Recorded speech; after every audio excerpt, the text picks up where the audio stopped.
বেগম খালেদা জিয়া বাংলাদেশের রাজনীতিতে এক অনন্য নাম, এক সংগ্রামী অধ্যায়ের প্রতীক।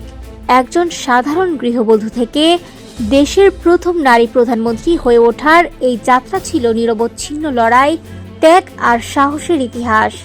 1946 সালের 15ই আগস্ট অবিভক্ত ভারতের জলপাইগুড়ির নয়াবস্তিতে জন্ম নেন তিনি। জন্মনাম ছিল শান্তি। পরবর্তী সময়ে পরিবার সহ দিনাজপুরে স্থায়ী হন। সেখানে পড়াশোনা শেষ করে কলেজ জীবনে তৎকালীন পাকিস্তান সেনাবাহিনীর কর্মকর্তা জিয়াউর রহমানের সঙ্গে বিবাহ বন্ধনে আবদ্ধ হন। 1971 সালের মুক্তিযুদ্ধ ছিল তার জীবনের এক কঠিন অধ্যায়।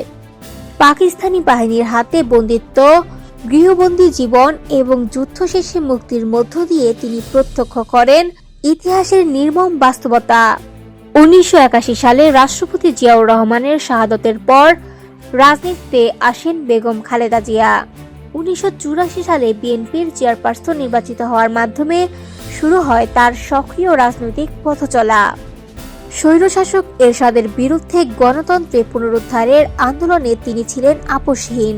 বারবার গ্রেপ্তার ও নির্যাতনের মধ্য দিয়েও তিনি মাথা নত করেননি। এই সময়ে জনগণ তাকে আপোষহীন নেত্রী হিসেবে অভিহিত করে। 1991 সালের নির্বাচনে বিজয়ের মাধ্যমে তিনি হন বাংলাদেশের প্রথম নারী প্রধানমন্ত্রী। তার নেতৃত্বে সংসদীয় গণতন্ত্র পুনঃপ্রতিষ্ঠিত হয়।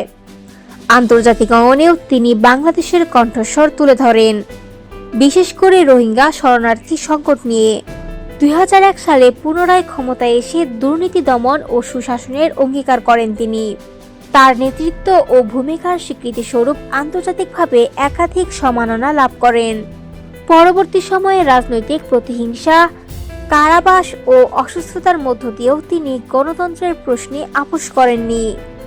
দীর্ঘ সংগ্রামের পর অবশেষে 2024 সালের গণ অভ্যুত্থানের প্রেক্ষাপটে মুক্তি পান তিনি।